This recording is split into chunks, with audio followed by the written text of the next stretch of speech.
Firstly, I want to thank you for a great course. It definitely expanded some of my current thought processes around businesses and how to fully understand and utilize KPIs. Assignment 3 was definitely one of the harder ones that I've had since the program has started, so glad to get into this. So now let's get into Korschult's performance from year 1 to year 2 in the different regions.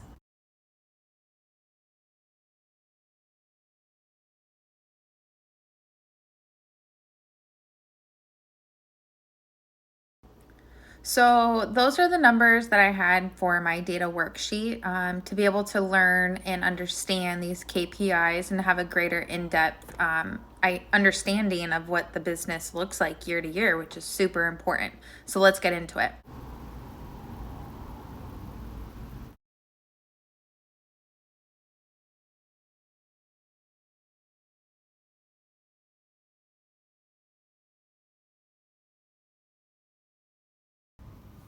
So, revenue per employee essentially is a calculation that shows you how much productivity happened with each employee. So, total head count at the end of the year in that 12 month stance. What you'll notice is that the middle states actually decreased, and they are the only ones that the revenue that year also decreased from year 1 to year 2. Again, as far as full-time employees, the middle states did lose some employees, so that's why you'll see the decrease there.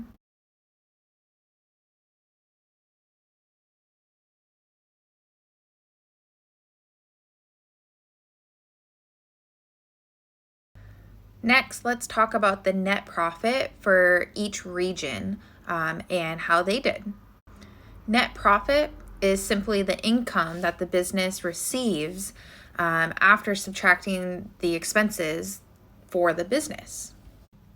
As you can see, net profit is an incredibly important KPI to measure, and you always want your KPIs to be high, but especially this one. Unfortunately, when I did my calculations for this KPI, none of the regions did well year over year. There are many reasons that net profit would go down. Some of those is the cost of goods if they increased by a lot, right? The other part is poor pricing strategies. Marketing, are you spending too much? Are you not spending enough to actually manage what's out there and how you're advertising, marketing, or spending on that? Is there a KPI actually monitoring that? My suggestion for each region in this is that they take a look at their KPIs, their cost of goods, their pricing, and what they're actually utilizing for marketing to get more income in and lower cost out.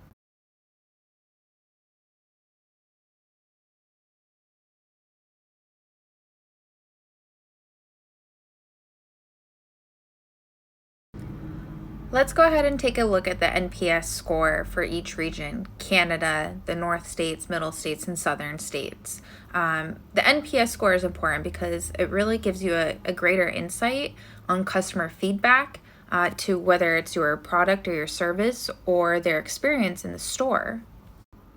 This can help your business in many ways because any customer feedback that have suggestion, you can really take to heart those suggestions and try to implement it in the areas that will have a better experience for future customers to come.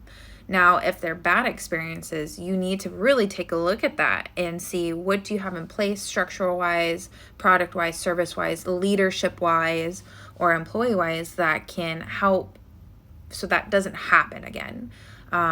Whether that's a KPI, another KPI that you use to monitor that, but it's really good to take a look inside of those NPS scores and see if there's a trend.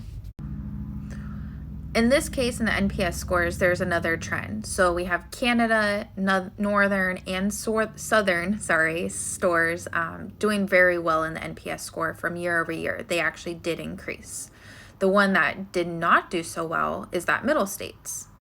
Again, there can be many factors to why that is. Going back to the revenue per employee, we saw a decrease there.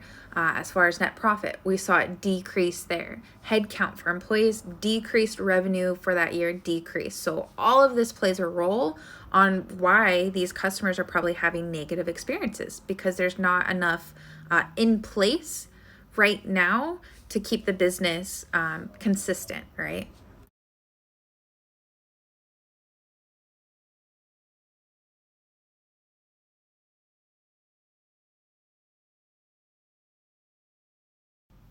Like NPS, another key metric or KPI to monitor is staff advocacy score. How happy is your staff, right? The harder that the staff worker works for you, the greater that your revenue per employee goes up, the hopefully your NPS scores go up. So at the end of the day, happy staff, happy business. Again, we'll see the middle states, they are struggling with staff advocacy year over year, significant decrease. Surprisingly, we'll see Canada, which has been a top leader in KPI so far, they are also decreased. Now, there are factors for that. So, their total employee headcount skyrocketed, higher than anybody else almost. So, as far as do they have any leadership in place? Are there policies in place? Do these employees have a clear understanding of their role? These can all be factors in why the staff advocacy went down year over year.